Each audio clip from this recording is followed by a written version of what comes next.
अस्सलामुअलैकुम। Programme ground zero के साथ मैं हूं मुदस्सिर इकबाल। कभी कभी एक खबर सिर्फ खबर नहीं होती, वो एक सवाल बनकर पूरे मुआशरे के सामने खड़ी हो जाती है। और आज पाकिस्तान के सामने भी एक ऐसा ही सवाल खड़ा है।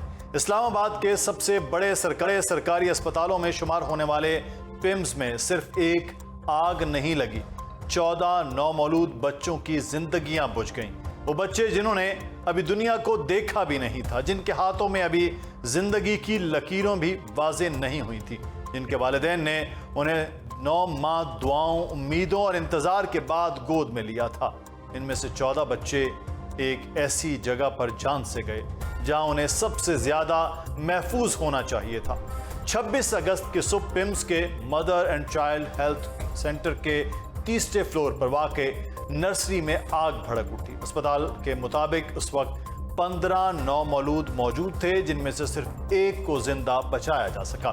जबकि कौमी असम्बली की कायमा कमेटी बराए सेहत की डॉक्टर शाजिया सोबिया ने इंकिशाफ किया कि नर्सरी में आग लगने से सिर्फ 15 बच्चे जले नहीं हैं, 15 की सिर्फ शनाख्त हुई है। सबसे बात करके पता चला कि इस नर्सरी में उस वक्त 40 से 50 बच्चे मौजूद थे।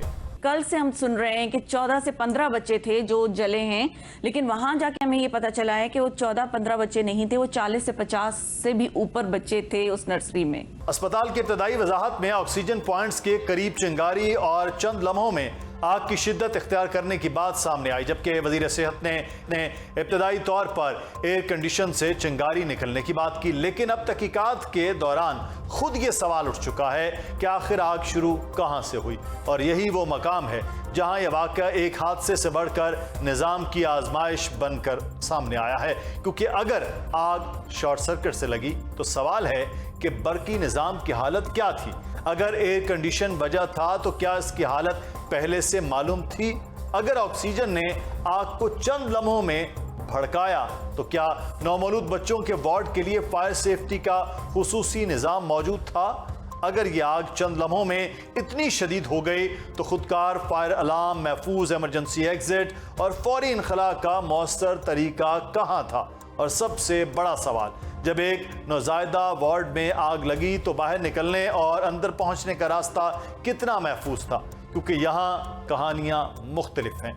पिम्स इंतज़ामिया का कहना है कि तमाम इमरजेंसी एग्जिट्स खुले और फाल थे। 2 डॉक्टर्स और 2 नर्सेज मौके पर मौजूद थे। उन्होंने फौरन सिक्योरिटी को बुलाया और बच्चों को निकालने की कोशिश की, जबकि 35 फायर एक्सटिंग्विशर्स भी इस्तेमाल किए गए।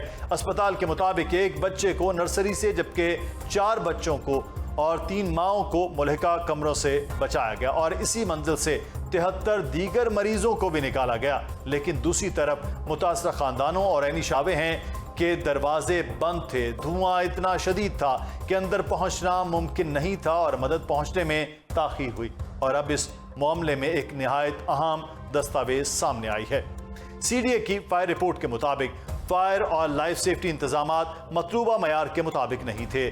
बाज़ इमरजेंसी रास्ते बाहर से मुस्तकिल तौर पर बंद या रुकावट ज़दा पाए गए, जबकि अस्पताल की सिक्योरिटी ने इब्तदाई तौर पर फायर ब्रिगेड की कार्रवाई में रुकावट पैदा की। रिपोर्ट के मुताबिक पहली इमरजेंसी कॉल 6:54 पर रिकॉर्ड हुई। फायर क्यू 6:55 पर रवाना हुआ और 7:01 पर पहुंचा, यानी आग शुरू होने के अस्पताल के बताए गए वक्त 6:38 से पहली कॉल तकरीबन 16 मिनट का फर्क सामने आया। ये 16 मिनट सिर्फ 16 मिनट नहीं है, ये 16 मिनट आज 14 खानदानों के लिए एक ऐसा सवाल है जिसके जवाब उन्हें चाहिए। अलबत्ता यहाँ एक और अहम बात भी है कि CDA रिपोर्ट में आग की मुमकिना वजह शॉर्ट सर्किट या प्लग ओवरलोड बताई गई, जबकि नेशनल असम्बली की सेहत कमेटी के चेयरमैन डॉक्टर महेश कुमार मालानी के कहा कि कमेटी को दी गई मालूमात और CCTV से एयर कंडीशंस को हतमी तौर पर आग का जरिया साबित नहीं किया जा सका। ऑक्सीजन पाइपलाइन और बरकी वायरिंग भी जेर तहकीक है, यानी आग की हतमी वजह अभी तय नहीं हुई। लेकिन सवाल सिर्फ ये नहीं कि आग कैसे लगी, असल सवाल ये है कि आग लगने के बाद 14 बच्चों को बचाया क्यों नहीं जा सका? क्या मसला सिर्फ आग था या इसके पीछे कई साल की इंतजामी गफलत, नाकिस इंफ्रास्ट्रक्चर, फायर सेफ्टी की कमजोर निगरानी और इमरजेंसी रिस्पॉन्स का पूरा निज़ाम भी था? और अगर यह सिर्फ एक हादसा था तो फिर पाकिस्तान के माजी के वाकयात हमें क्या बताते हैं? सिर्फ 2 साल पहले जून 2024 में साहिवाल टीचिंग अस्पताल के बच्चों के वार्ड में आग लगी और 11 नौमौलूद बच्चे जाँ बहक हुए। तहकीकात में फायर सेफ्टी से मुतालिक संगीन खामियां सामने आई। एक रिपोर्ट के मुताबिक फायर ब्रिगेड की सीढ़ी भी खराब थी। बाद में पंजाब हुकूमत ने अस्पताल के मेडिकल सुपरिटेंडेंट समेत आला अफसरान के खिलाफ कार्रवाई की और 4 तहकीकाती कमेटियों की रिपोर्ट्स का जायजा लिया गया। लेकिन कहानी यहां खत्म नहीं हुई। 2023 में लाहौर के चिल्ड्रन अस्पताल के पेडियाट्रिक नर्सरी में आग लगी, जिसमें एक नौमौलूद जाँ बहक और दूसरा जख्मी हुआ। 2020 में कराची के national institute of child health में एक इंक्यूबेटर में आग लगने से एक नौमौलूद बच्ची जाँ बहक हुई। 2018 में पेशावर के लेडी रेडिंग अस्पताल में ऑक्सीजन की कमी के बायस 4 बच्चों की अमवात हुई। और सिर्फ गुज़श्ता चंद बरसों में लाहौर, कराची, पेशावर, नारोवाल और मुल्क के दूसरे शहरों के अस्पतालों में आग के कई वाकयात रिपोर्ट होते रहे। हम हर साने के बाद कमेटी बनाते रहे, रिपोर्ट बनाते रहे, मुअत्तली करते रहे, बयानात देते रहे, लेकिन हम अगले साने से पहले निज़ाम तब्दील नहीं करते। पिम्स के साने के बाद भी हुकूमत ने फौरी इक़दाम किए। वफाकी सेक्रेटरी सेहत को मुअत्तल कर दिया। वज़ीर सेहत मुस्तफ़ा कमाल इस्लामाबाद पहुंचे और कहा कि जिम्मेदार कोई भी हो, हत्ता कि वो खुद क्यों ना हो, किसी को नहीं बख्शा जाएगा। वज़ीर आज़म शहबाज शरीफ की आला सतही तहकीकाती कमेटी कायम की, जिसकी सरबराही साबिक वफाकी सेक्रेटरी शाहिद खान कर रहे हैं। कमेटी को आग लगने की वजह, rescue operation, fire safety, infrastructure, मुमकिना गफलत और जिम्मेदारों का तयन करने के साथ मुस्तकबिल के लिए इस्लाहात तजवीज़ करने का दिया गया। दूसरी जानिब इस्लामाबाद ज़िला इंतज़ामिया ने अलग 7 रुकनी फैक्ट फाइंडिंग कमेटी कायम की, जबकि पार्लियामेंट की सेहत से मुतल्लिक कमेटी भी इस वक्त मुतहर्रिक है। जबकि आज वज़ीर सेहत मुस्तफ़ा कमाल ने कौमी असम्बली में पिम्स आने पर बात करते हुए कहा कि वो वज़ीर सेहत हैं और ख़ुद को पिम्स आने का जिम्मेदार समझते हैं। साथ ही उन्होंने ये एतराफ़ भी किया कि दुनिया में बच्चों की यौमिया अमवात सबसे ज़्यादा पाकिस्तान में हो रही हैं। कोई एक्सप्लेनेशन नहीं है। सिस्टम मैं इसका आईटी हेल्थ मिनिस्टर हूं, मैं अपने आप को जिम्मेदार कहता हूं। मैंने अपने आप को पेश किया है विदाउट मिंसिंग माय वर्ड। हम ये बच्चे कोई इंसान वापस नहीं ला सकता, लेकिन लेट्स इसको अल्लाह की तरफ से एक इम्तिहान समझकर आए, बैठकर अगले बच्चे को मरने से बचाएं। लेकिन आज वालिदैन का सवाल शायद किसी बयान से ज्यादा बड़े हैं। एक बाप अपनी 3 दिन की बच्ची खोकर पूछ रहा है कि मेरी बच्ची कहां थी, उसे बचाने कौन आया। एक मां का सवाल है, अगर मेरा बच्चा बीमारी से मरता तो शायद मैं उसे किस्मत समझ लेती, लेकिन अगर किसी की गफलत से मेरे बच्चे की जान गई है तो मुझे इंसाफ कौन देगा।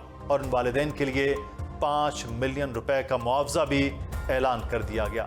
लेकिन क्या किसी मां के लिए 5 मिलियन रुपए उस बच्चे का नेमुल बदल हो सकते हैं जिसे उसने 9 माह अपने वजूद में रखा? नहीं।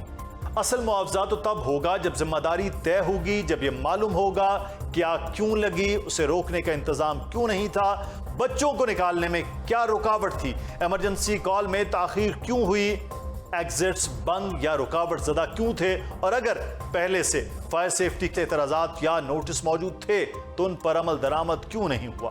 क्योंकि पिम सिर्फ एक अस्पताल नहीं, ये वफाकी दारुल हुकूमत का बड़गा सरकारी तिब्बी मरकज़ है। अगर यहाँ एक नौमौलूद वार्ड महफूज नहीं तो मुल्क के दूर दराज अजला के अस्पतालों में पैदा होने वाले बच्चों का क्या होगा। इस सूरत हाल पर बात करेंगे। हमारे साथ मौजूद हैं डॉक्टर शाजिया सोबिया साहिबा, मेंबर कौमी असम्बली हैं और कमेटी जो सेहत की है नेशनल असम्बली की, उसकी भी मेंबर। बहुत शुक्रिया डॉक्टर साहब आपके वक्त का। डॉक्टर साहब, सबसे पहले तो वज़ीर आज़म ने इस साने पर फैक्ट फाइंडिंग एक कमेटी बनाई है और आज कौमी असम्बली का इजलास भी हुआ है। आप लोगों को, हाउस को भी और स्पेशली कमेटी को, जो आपकी कमेटी है हाउस की, उसको एतमाद में लिया गया है। अब तक क्या हकायक सामने आए हैं? देखिए जी, सबसे पहले तो बहुत शुक्रिया आपका कि आपने मुझे इस इम्पोर्टेंट डिस्कशन में अपने साथ लिया। देखिए, कल हमने जब विजिट किया है वहाँ पे तो बहुत सारी चीज़ें जो थी जिन्होंने हमें थोड़ा सा कंफ्यूज कर दिया, वो थी उनकी स्टेटमेंट। जितने भी लोग थे, जैसे कहते हैं ना कि जितने मुंह उतनी बातें, तो हर किसी ने एक डिफरेंट स्टेटमेंट हमें दी, जिसकी वजह से हमें जो रीज़न है आग लगने का वो क्लियर नहीं हो सका। क्योंकि एक स्टेटमेंट ये थी कि जो नर्सरी है उसमें सिलेंडर के ब्लास्ट से आग लगी है, जी। दूसरी स्टेटमेंट ये थी कि जी वो ओल्ड ब्लॉक था और ओल्ड ब्लॉक में क्योंकि वायरिंग जो है वो प्रॉपरली नहीं थी, पुरानी तारें थी, तो उनमें आग शॉर्ट सर्किट हुआ और आग लग गई। तीसरी स्टेटमेंट ये थी कि जी पुराना एसी था, उसमें शॉर्ट सर्किट हुई, उस वजह से आग लगी।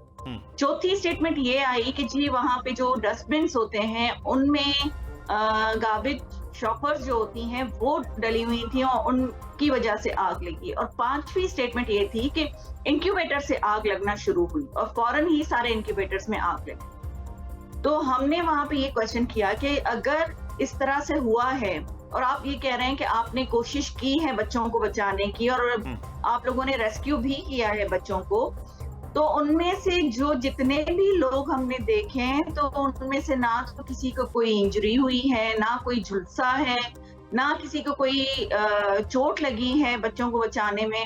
सारे लोग जितने हमारे सामने आए वो बिल्कुल ठीक ठाक थे।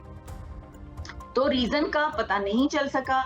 जो हेड ऑफ डिपार्टमेंट है गायनी, उनकी एक अलग स्टेटमेंट थी।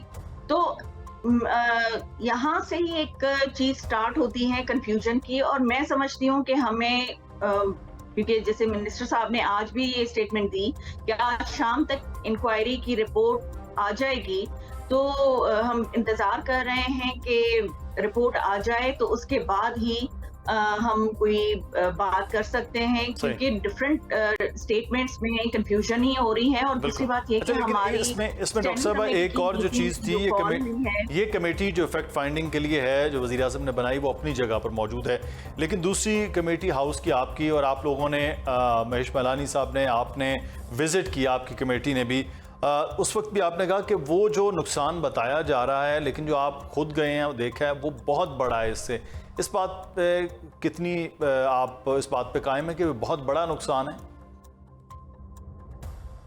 जी हम यही कह रहे हैं क्योंकि हमने उस वक्त डिमांड की कि हमें सीसीटीवी फुटेजेस दिखाई जाएं, तो उन्होंने ये कहा कि वो प्राइम मिनिस्टर की इंक्वायरी कमेटी के पास हैं और हम लोग इसीलिए वेट कर रहे हैं कि जब एक तो वो रिपोर्ट आ जाए, जो इंक्वायरी कमेटी की रिपोर्ट है वो आ जाए, और दूसरा ये कि हमारी स्टैंडिंग कमेटी में वो फुटेजेस आ जाएं जो सीसीटीवी की फुटेजेस हैं, जिसमें ये बताया जा रहा है कि नर्सरी के अंदर की भी है और बाहर के एरिया की भी है। क्योंकि देखिए मिनिस्टर साहब की स्टेटमेंट है कि जी यहाँ पे बच्चों का जो शुरू, इसकी वजह से हमने वो इमरजेंसी डोर जो है वो ताला लगा दिया गया था। सही।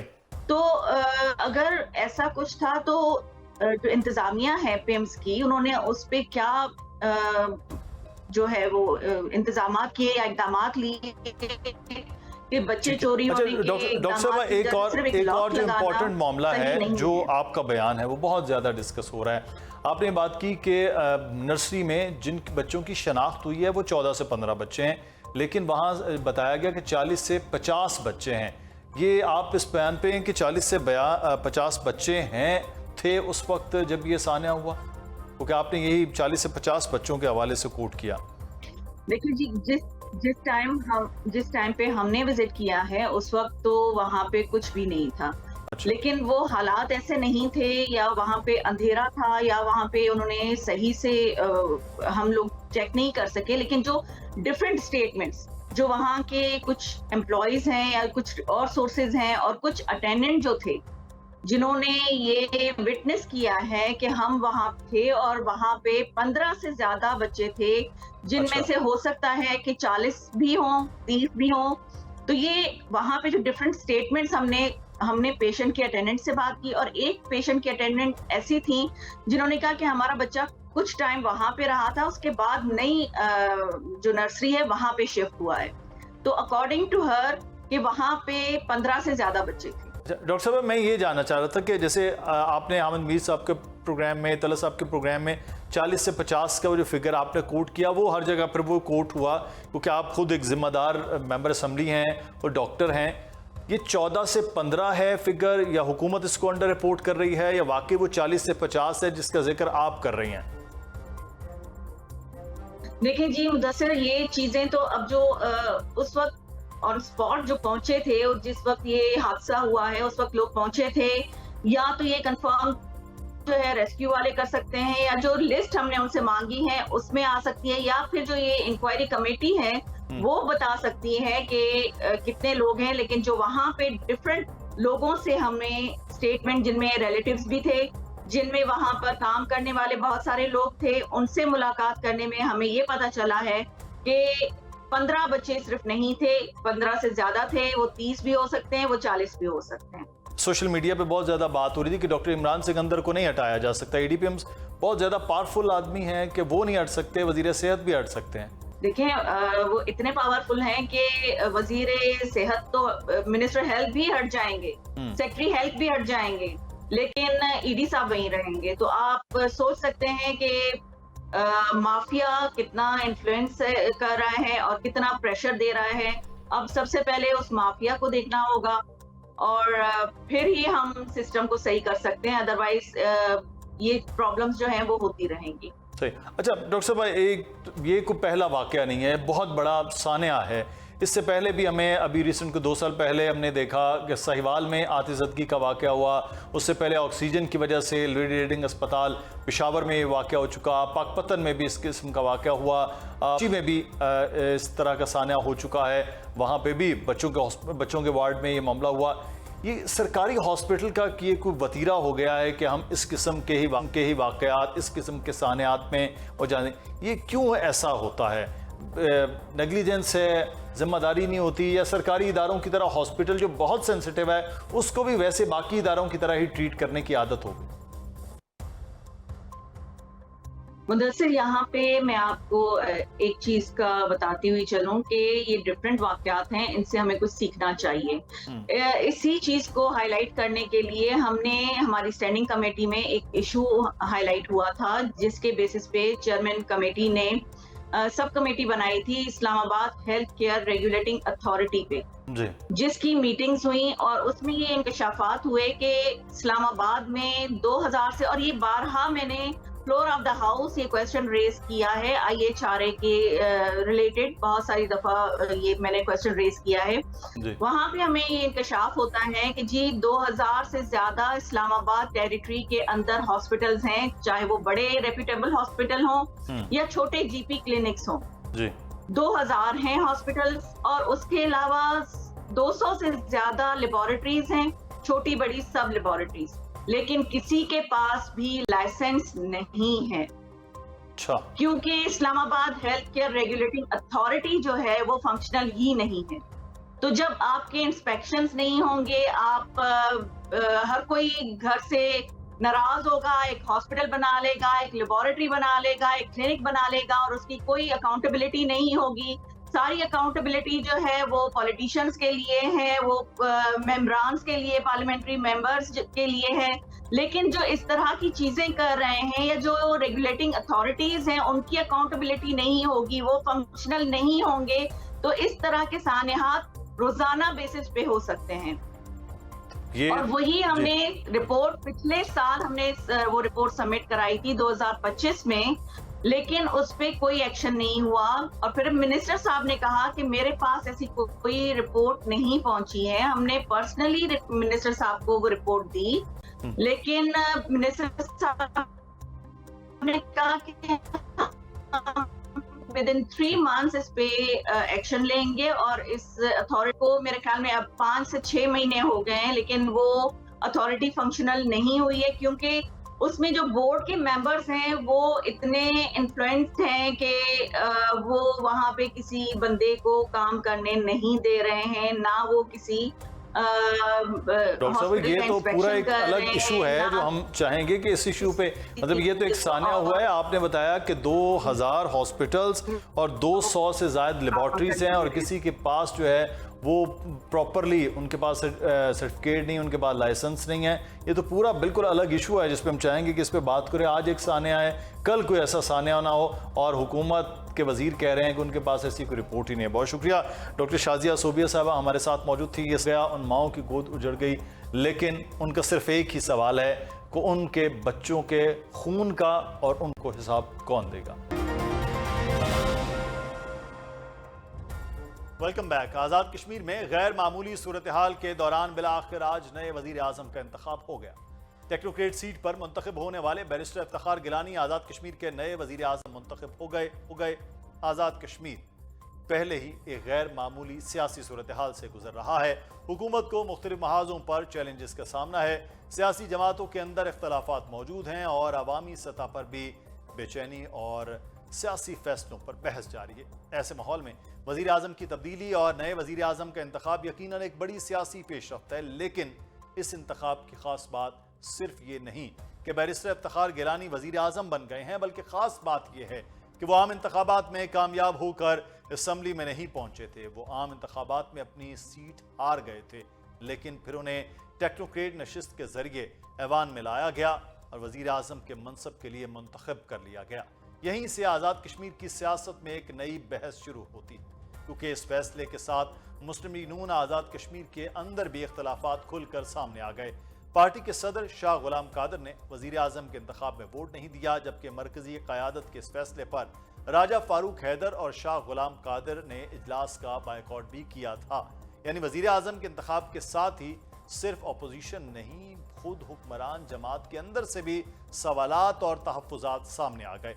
और फिर ये सारा मामला हमें वोट को इज्जत दो के नारे तक ले जाता है, जो गुज़श्ता कई बरस से मुस्लिम लीग नून की सियासत का मरकजी बयानिया रहा। मियां नवाज शरीफ की सियासत में अवामी मैंडेट और वोट की हुर्मत को बुनियादी हैसियत हासिल रही, लेकिन आज़ाद कश्मीर में आज जो सूरत हाल सामने आई है उसने इस बयानिए को एक नए इम्तहान में डाल दिया है।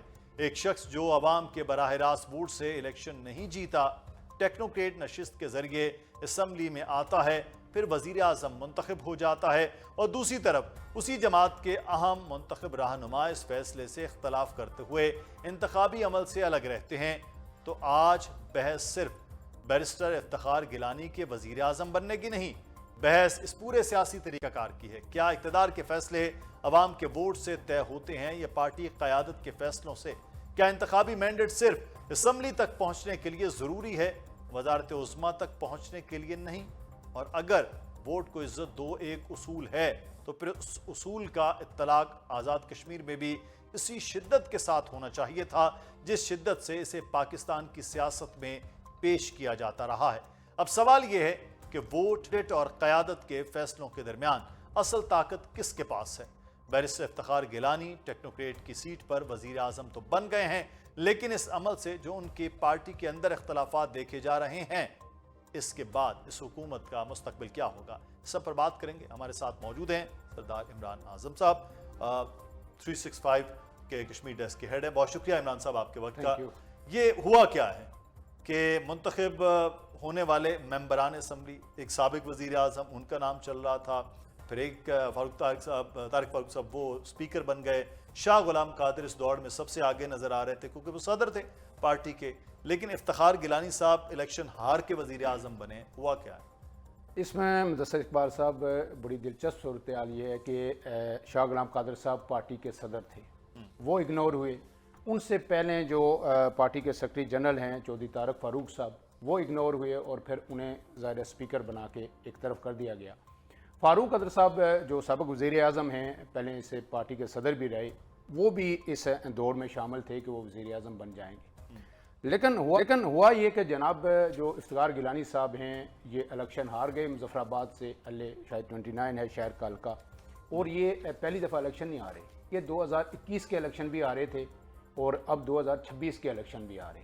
चलें, अब और उसके हारना उनके लिए अब कोई और उसके बाद फिर इनको टेक्नोक्रेट एमएलए बनाया गया, और जो ही ये टेक्नोक्रेट एमएलए बने तो हर तरफ से ये आवाज़ें आना शुरू हो गई कि वो वज़ीर आज़म की दौड़ में शामिल हैं।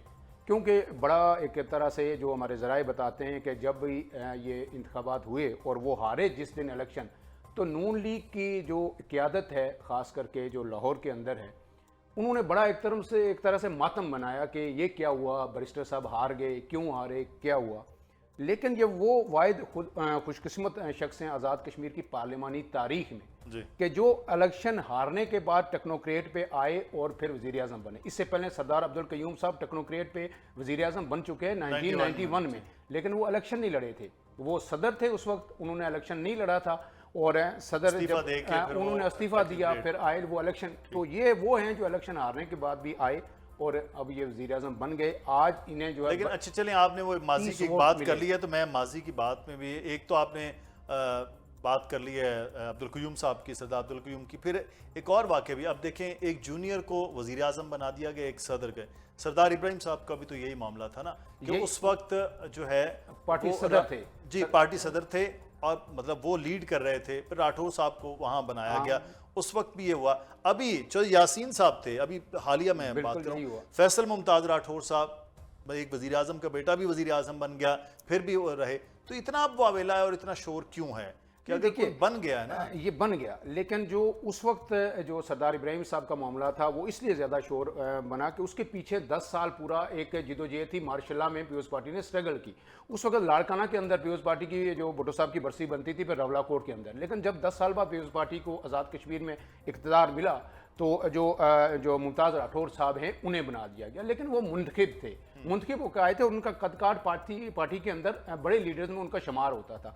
ये जो फर्स्ट कैडर की लीडरशिप है आज़ाद कश्मीर के अंदर नून लीग की, ये मुर्तज़ा जो साहब हैं, इफ्तिखार गिलानी साहब, ये उसमें शामिल नहीं होते। सही। और फिर जो ये मेन स्ट्रीम के सारे लीडर्स हैं, ये जो है इनको छोड़ के बाईपास करके उनको बना दिया गया। इसमें एक बड़ा आम फैक्टर जो मैं आपको बता दूं कि एक चीज़ जो इनके फेवर में यहाँ पे गई कि क्यों बने, एक तो हर बंदा ये कहता है कि शायद एक मंजूर नज़र थे मुक़्तदर हलकों के, शायद वो आंसर था। लेकिन इसके साथ ये बात नहीं है। मैं आपको ये बावसूख ये कह रहा हूँ कि ये नवाज शरीफ साहब और मरीम नवाज साहिबा की भी ये चॉइस हैं और इनको बनाया इसलिए गया कि जनाब ये और मुश्ताक मिनाज साहब दोनों इलेक्शन हार गए और दोनों ये इस दौर में शामिल थे कि वज़ीर तो आज़म अब हो कहीं सकते हैं। मुश्ताक मिनाज साहब तो नहीं सदर बने, क्योंकि हमारी इत्तलात नहीं। ये है कि शाह गुलाम कादिर साहब जो हैं वो उनको राज़ी किया जा रहा है, वो राज़ी हो रहे हैं, वो सदर की हैसियत से वो आ सकते हैं, क्योंकि अब वो वज़ीर आज़म से नीचे अब वज़ीर तो हो नहीं सकते, ना सीनियर वज़ीर बन सकते हैं, वो सदर बन सकते हैं। कोई ऐसी इत्तलात हैं कि अब उनको सदर देखें, बनाया जाए? होने को कुछ भी हो सकता है। मैं जो एक बात जो मुझे अगर मैं कंप्लीट करने की इजाज़त दें कि ये हुआ कि जनाब इन्होंने आके यहाँ पे एक माहौल बनाया क़यादत के साथ, नून लीग के साथ, कि हमें हमारी क़यादत ने जानबूझ के हरवाया दोनों रहनुमाओं ने, और फिर जो है आगे ये बन गए जनाब इफ्तिखार गिलानी साहब। अब जो बात आप कर रहे हैं कि क्या सदर बनेंगे शाह गुलाम कादिर साहब, यहाँ कुछ भी हो सकता है। बाज़ लोग ये कह रहे हैं कि नहीं, एक ही डिवीजन से सदर और वज़ीर आज़म नहीं हो सकते, लेकिन ऐसी बात नहीं है। पहले बैरिस्टर सुल्तान महमूद सदर थे मीरपुर डिवीजन से और अनवारुल हक उसी डिवीजन से वज़ीर आज़म भी बन गए थे, ये ऐसी बात नहीं। लेकिन मेरे ख्याल में जो गालिब इम्कान है कि जो इस वक्त की रावलाकोट की और पुंछ की जो सूरत हाल है, गुज़श्ता 3 माह से वहाँ पे जो है जैक का धरना चल रहा है, अनरेस्ट है, जो है अमन अमान की सूरत हाल है, तो पुंछ डिवीजन से बेहतर सदर ये होगा कि पुंछ डिवीजन से जो है कोई भी सदर आए। उसके लिए जो ये है तो आपकी ख्वाहिश है ना, हम नहीं, तो खबर की बात इस कर रहे हैं। नहीं ख्वाहिश नहीं, मैं कह रहा हूँ कि इसका यानी जो हल है ना पॉलिटिकली, ठीक। कि अगर कोई जख्मों पे मरहम रख सकता है पुंछ डिवीजन के जो लोग हैं, खास करके जो इस वक्त मुतासर हैं, रावलाकोट और सुधनौती के लोग, तो वो यही हो सकता है कोई सियासी फिगर हो, बड़ा फिगर हो, पुंछ या सुधनौती से उसका ताल्लुक हो, तो चीज़ें कुछ ना कुछ settle हो इफ्तिखार सकती गिलानी हैं। साहब बहरहाल अब वज़ीर आज़म बन गए, चैलेंज उनके लिए बहुत ज़्यादा है। एक तो नून लीग के अंदर उनका अपनी सियासी जमात के अंदर चैलेंज है, सीनियर क़यादत जो है वहाँ बैठी होगी, वो वज़ीर आज़म। और हमने अभी हालिया जो देखा भी है सूरत हाल के पिछले 5 सालों में 4 वज़ीर आज़म जो हैं वो अब आ गए। ये एक रिवायत बड़ी अजीब सी कश्मीर में नज़र आएगी। दूसरी एक जॉइंट अवामी एक्शन कमेटी जो है उसका धरना चल रहा है, वो भी कश्मीर का। फिर नून लीग की मरकज़ी क़यादत राना साहब भी, अमीर मकामी, वो कह चुके हैं कि हम बातचीत जो है मुज़ाकरात के लिए। ये इस वक्त मुज़ाकरात का रास्ता होगा या इफ्तिखार गिलानी साहब भी वही रियासती पॉलिसी जो चल रही है उन पर वही चलेगी? देखिए, ये बहुत ही आम सवाल है मुदस्सर साहब, और इस वक्त पूरे आज़ाद कश्मीर की नज़रें कौन वज़ीर आज़म बना, कैसे बना, क्यों बना, इफ्तिखार गिलानी साहब बने, दुरुस्त बने, गलत बने, इस वक्त जो नज़रें हैं वो इस पे हैं कि आने वाले 48 से 72 घंटों में इफ्तिखार गिलानी साहब हैसियत वज़ीर आज़म आज़ाद कश्मीर वो मुज़ाकरात जैक के साथ आगाज़ करते हैं या नहीं। जैक का बुनियादी जो मुतालबा था, सारे मुतालबात वो ये कहते जनाब, आज भी कह रहे हैं कि हक़ मलकियत, हक़ हुक्मरानी। तो पहले वो कह रहे थे कि जनाब ज़ाहिर है हमारे लोगों को इख्तियार नहीं मिल रहा, तो मुंतखिब जो हकीकी अवामी नुमाइंदे हैं, तो अब उनका सवाल और वैलिड हो गया कि जनाब अब तो जो इख्तियार है वो भी मुंतखिब लोगों को नहीं मिल दिया जा लेकिन रहा। वज़ीर आज़म ने अपनी पहली तकरीर में ऐसी आज कोई बात कोई बात नहीं की, यही बात है, यही अफसोसनाक है कि कोई उन्होंने बात ही नहीं नहीं कहा। की है। हालांकि कल उन्होंने एक इंटरव्यू दिया, उसमें उन्होंने एक हौसला अफजा बात की थी। उन्होंने ये कहा था कि जनाब अगर जैक भी पीछे हटती है, एक कदम रियासत भी हटती है, तो फिर इसका मसला जो है ये मसला हल हो सकता है। असल सवाल क्या है? असल सवाल ये है कि जिस तरह पहले भी कुछ ना कोई मुज़ाकरात शुरू हुए थे, लेकिन फिर एक नुक्ते पे आके रुक गए थे।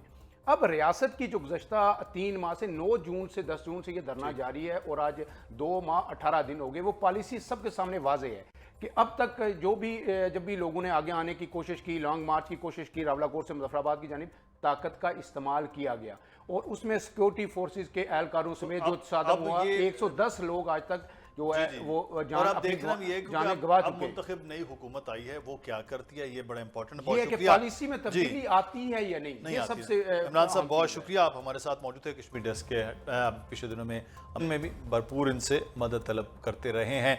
यहाँ छोटे से एक नाज़रीन एक ब्रेक लेंगे, ब्रेक के बाद वापस आएंगे, फिर बात करेंगे नेपाल में होने वाली उस तबाही की जिसका किसी को कोई अंदाजा नहीं था। Welcome back. पहाड़ों से उतरने वाला पानी जब कहर बनकर बस्तियों पर टूटा तो किसी को संभलने का मौका तक नहीं मिला। चंद लम्हों में घर मलबे का ढेर बन गए, रास्ते पानी में बह गए और सैकड़ों जिंदगियां हमेशा के लिए खामोश हो गईं। नेपाल इस वक्त तारीख के बदतरीन सैलाबी सानों में से एक का सामना कर रहा है।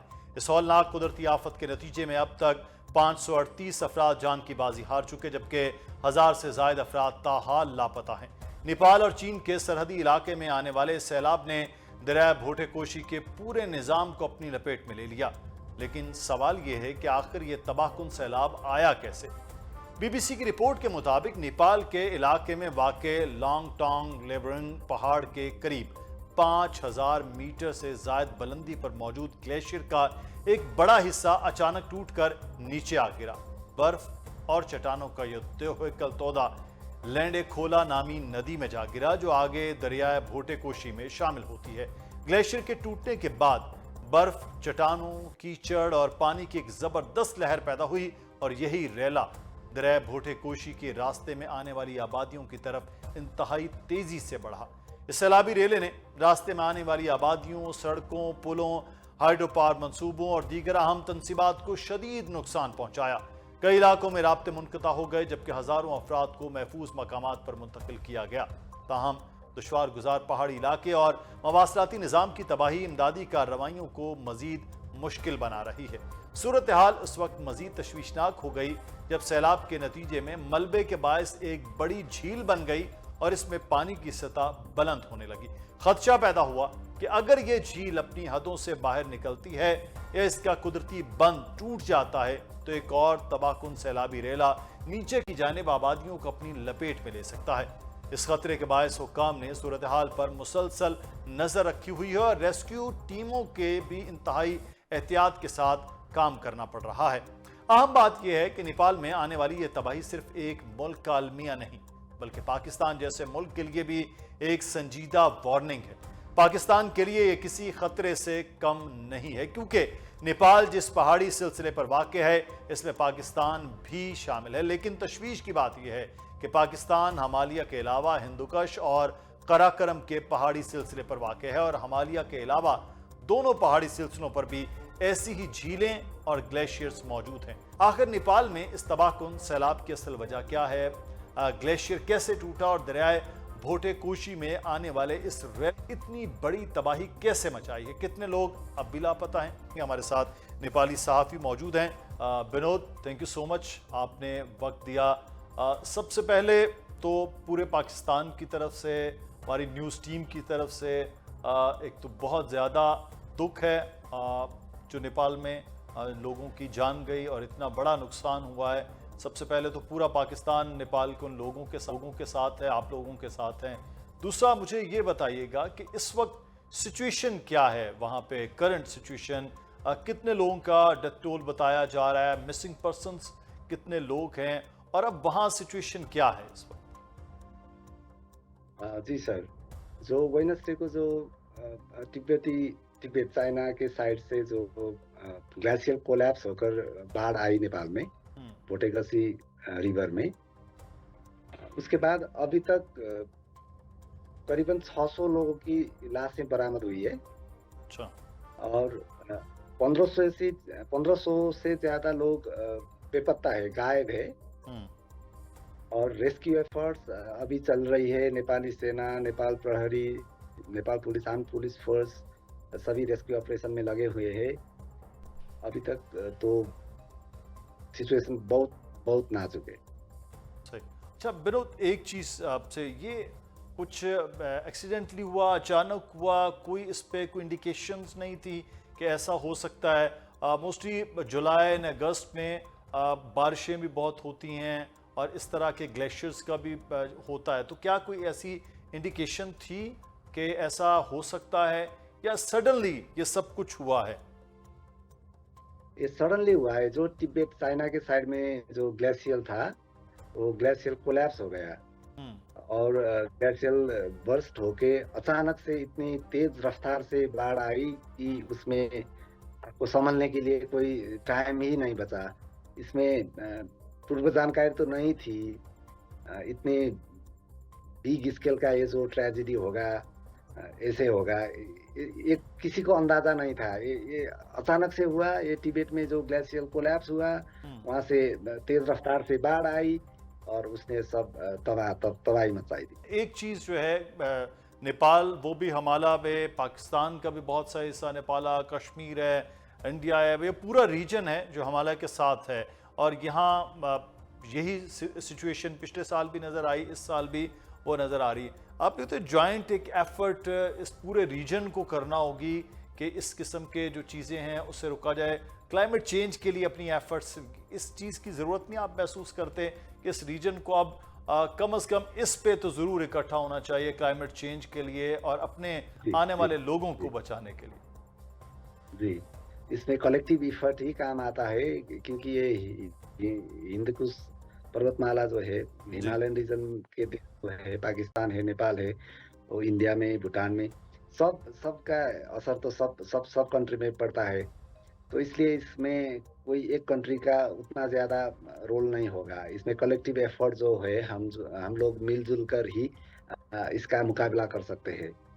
इसके लिए कोई क्लाइमेट फंड और रीजनल कोऑपरेशन, कोई मैकेनिज्म, कोई तो कुछ चीजें तो चाहिए इसमें। बिल्कुल, और ये होना भी वो बहुत चाहिए। Vinod, thank you so much, आप हमारे साथ थे और हम फिर से आपसे बार जो इस दुख का इजहार करते हैं जो सिचुएशन हुई है, अगले आने वाले दिनों में फिर से आपसे बात करने की कोशिश करते रहेंगे। प्रोग्राम से मुदस्सिर इकबाल को इजाज़त दीजिए। नाज़रीन, अपना ख्याल रखिएगा। अल्लाह हाफ़िज़।